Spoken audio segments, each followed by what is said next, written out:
Molweni ndiyanamkela kwezaseTV-ni ngesiXhosa. Qhubekile ke ukwenzo ecenga ke ingelosi entle ubambo lwakhe ethi ebengaqondanga kumothusa umthanda ngentliziyo yakhe yonke and le nto ayithi uzomyekisa ke isikolo and ethi ke xa ndikujonga njengangoku namhlanje ndicinga ubunzima esidlule kubo nawo odlule kubo sizoba ithunje. So sizokhumbula ke into yoba kaloku uSibongile ngulo wakhe wathwalwa ukwenzo ke wanguye kohambayo yomlwela ke kuyo yonke loo nto leyo.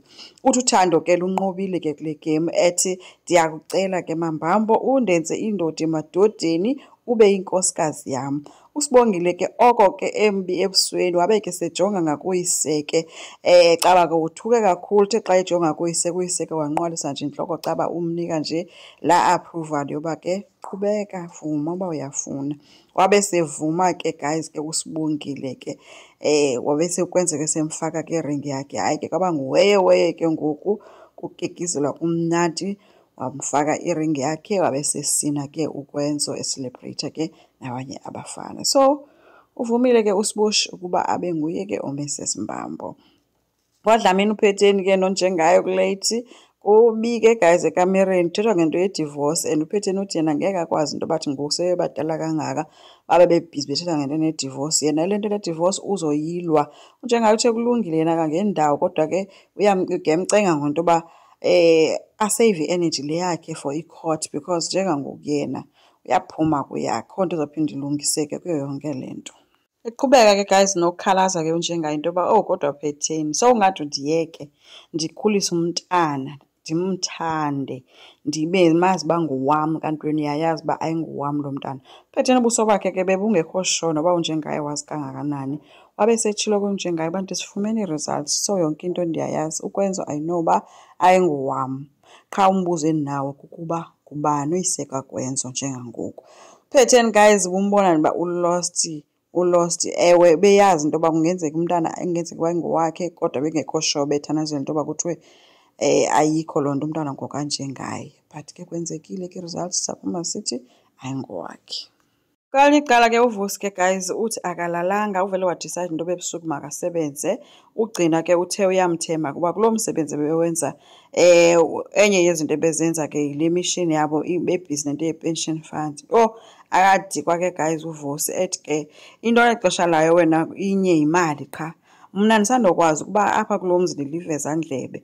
Umhlaba uyandijikela phambi kwakho wena into onexesha layo yimali. Uthe into oyifunayo wena imali mna ke into endiyifundayo ziimpendulo. Wathi kungaqhubeka ke nemishini yakho yokweba imali zabantu. Kwambamba uSibongile ke uncokola noyise uyabuza kutatakhe into yoba wena ubusazi nokwenza uba uzocela umtshato. uSibongile uthe hayi nakum ibintsha le nto yoba ezopropoza bendingayazi. Uyise ke umququzelele ngento ethi ke angakalingi ke isikolo asiyeke yena uyawuthi aze aphumle kakuhle ambone mhla kuthiwa unxibe engena kulaa mzi wakhe kukekezelwa kumnandi enxibe i-graduation gown.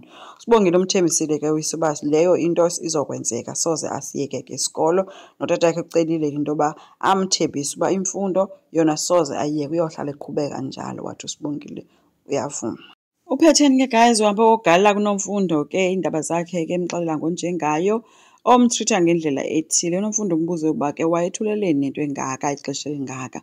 Uthi naye ke uPhetheni wayesola ngoba kaloku iiveki beshiyana kule nto ngexesha wayepregnant. Uthi xa ebeleka wabona uba ikho nto eyenzekayo. uNomfundo umgxekile kakhulu esithi ke ukuthula kwakho kwenze ntoni ethi njengangoku unjengayo ubehave ngalaa ndlela behave ngayo because of ukuthula kwakho. uPhetheni uthe ke Nomfundo ingxaki uba ndandimxelele ndandizobe ndifaka umtshato wam at risk kunamhlanje mhlawumbi ngabe sisatshatanga and kaloku if kunjalo unjengayo naye wayifihla mos into yenu nobayi-2 and ngumtshato lo ininzi into angayiluza ngayo yonke le nto. Ebengeke abeke umtshato wakhe yena kwi-risk ngenxa yokusola nje. uNomfundo umile ke lokuba ke ukuba wawuthethile ngelingekho kuyo yonke le nto. So uPhetheni ke unale nto ithi utheni le nto uzawundijaja because uyambona nyani into yoba uyamjaja uNomfundo and uNomfundo kumjaja because kaloku vele nayo indoda uyifuna kuye. Uvele phi ke ubonakala ejikelwe ngumhlaba ke uzincamile ke wawuhlala xa kuSibongile ethi ke ufuna ukumcongratulata ngayo yonke into. Sikhumbule uba bengekho nakuloo mcimbi nakade ke uvele phi yena kaSibongile. So uthe ke uSibongile engekaphenduli kwavele kwangena uSamke uVele ke wabe sesithi hayi uyahamba ke. Uye wabulela ke uSibushi ke ngayo yonke into. USamke yena uthi ke uzobulisa ke uMrs Dlamini to be and ke ezomxelela nento ba yena uyamthanda uvuma kakhulu. Sibongile uthe uyayazi lona uyamthanda and ke wamxolela ngayo yonke into eyenzekayo ke before lento kithi masenomama kaSibongile. So ba right ke ngoku. Samke ke guys phinde abonakala efonini noMfundo ke uyayiplota kakhulu into ebunjengaye noMfundo wabadibane ethi ke bemcheka nje embuza noba wamgqibela nini ke unjengayo.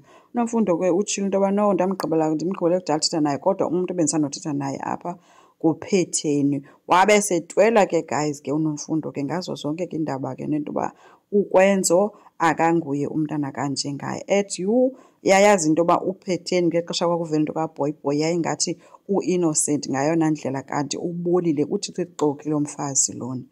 So bechazeke ke guys ke uSamke umbona nje into yoba yes kuyiwa ngakhona kule ndawo ayifunayo njengangoku. uSiboshi uvakashe kwaDlamini ke apho ke amkelwe ngesandla esishushu ke nguPhetheni nesmile nje besikhona efuna nokumpha nejuice.